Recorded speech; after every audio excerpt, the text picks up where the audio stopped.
Anime एक ऐसा medium है ना जहाँ पे तुम्हें हर तरीके के कैरेक्टर्स मिल जाएंगे, भले वो कोई साइड कैरेक्टर हो या फिर कोई मेन कैरेक्टर हो या फिर कोई ओवर पावर कैरेक्टर हो।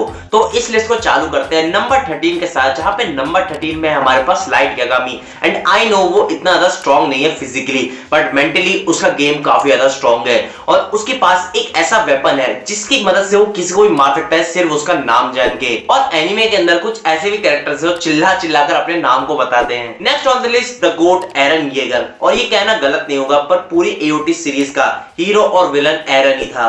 एरन के पास सबसे ज्यादा स्ट्रॉन्गेस्ट टाइटन भी था जो था फाउंडिंग टाइटन, और हम सब लोग जानते हैं कि उसकी मदद से उसने कितने लोगों की चटनियां बनाई हैं। नंबर 11 पे है all might from MHA. And पूरी एमएचए सीरीज के अंदर ऑल माइट एक इंस्पिरेशन रहा है काफी सारे कैरेक्टर्स के लिए, खासकर हमारे मेन कैरेक्टर इजुकु मिडोरिया के लिए। एंड वो एक सिंबल है जो सबके मुंह पे स्माइल लाता है। एंड ऑल माइट सबसे स्ट्रॉन्गेस्ट कैरेक्टर है पूरी एमएचए सीरीज का, इवन वो एक बार ऑल फॉर वन को भी हरा चुका है। नेक्स्ट है किट कैट सातोरू गोजो। एंड गोजो सबसे ज्यादा स्ट्रॉन्गेस्ट कैरेक्टर है पूरे जेजेके का और सबसे ज्यादा पॉपुलर भी, इवन वो अपने क्लैन में सबसे आखिरी मेंबर भी बचा है। एंड अपने टीनेज इयर्स में उसने टोजी फुशिगुरो को भी हराया था, बट अब करंटली मांगा के अंदर उसके 2 टुकड़े कर दिए गए हैं किंग ऑफ क्रेसिस सुकुरा के द्वारा।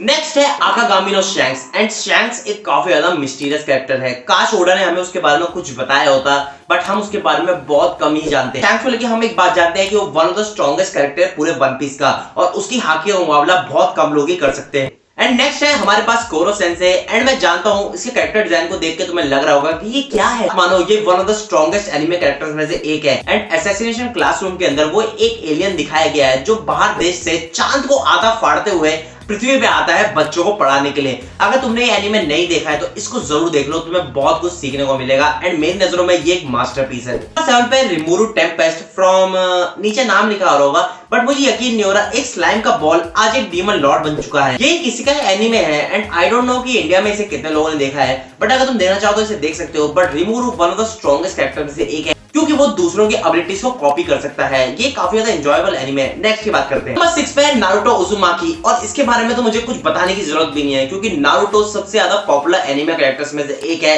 और हम सबके दिल में भी बसता है। एंड नारुतो की अगर थोड़ी सी बात करें तो वो एक अनाथ बच्चा था जिसके ऊपर बहुत ज्यादा नफरत के वार करे गए थे। एंड पूरे विलेज में उसे सब लोग नफरत की नजर से देखते थे। कई लोगों ने उसके ऊपर भरोसा रखा एंड उसकी मदद करी उसकी इस जर्नी में। एंड आज वो 7th होकागे बन गया है। नेक्स्ट कैरेक्टर भी हमारे पास नारुतो सीरीज से ही है जो कि है कागुया। एंड मेरे लिए कागुया सबसे ताकतवर कैरेक्टर है पूरे नारुतो सीरीज से, क्योंकि कागुया एक एलियन थी एंड कागुया को हराया नहीं जा सकता था। The only way to defeat her was to seal her. And उसकी सील सिर्फ एक ही बंदा तोड़ सकता है। नंबर 4 पे एंग फ्रॉम अवतार the last Airbender. And I no तुम लोग काफी ज्यादा सरप्राइज हो क्योंकि ये शो एक एनीमे नहीं है बट एनिमेशन की फील्ड में आ जाता है, तो मैं इसलिए इसे कंसीडर कर रहा हूं। एंड अगर एंग की बात करें तो सबसे स्ट्रॉन्गेस्ट कैरेक्टर है पूरी अवतार सीरीज का। एंड एंग जो है वो एक अवतार है, इसलिए उसके पास चारों तत्वों का एक्सेस है। वो fire, water, earth and wind का एक्सेस कर सकता है। एंड वो इन चारों एलिमेंट्स को एक साथ इस्तेमाल कर सकता है। तो हाँ, इसी वजह से मुझे लगता है कि वो एक ओवर पावर्ड कैरेक्टर है। नेक्स्ट ऑन द लिस्ट हमारा प्यारा pirate king monkey D Luffy. And ये एक फैक्ट है कि लूफी पहले इतना ज्यादा ताकतवर नहीं था, लेकिन जब से उसे गियर 5 मिला है तो उसने पावर लेवल्स के अलग ही लिमिट को छू लिया है। जो है उसे एक्सेस देता है रियलिटी बैंड करने का। एंड रियलिटी बैंड की जो पावर्स है वो काफी ज्यादा डेंजरस है और लूफी की लिमिट वही है जो उसकी इमेजिनेशन की लिमिट है। जब तक वो इमेजिन कर सकता है अलग अलग चीजों को, उसकी कोई लिमिट नहीं है।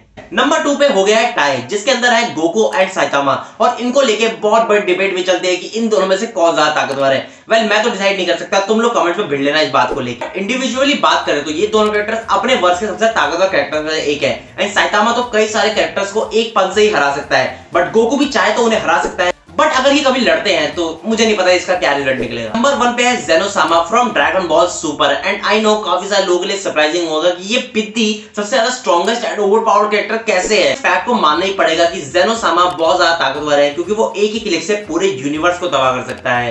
तो ये हुआ ना ओवर पावर। खैर अब तुम यहाँ पर आई गए हो तो इस वीडियो को भी जरूर चेकआउट कर लेना और जान लो एमएचए कैरेक्टर से वाहियत कौन सा है और सब्सक्राइब जरूर कर देना।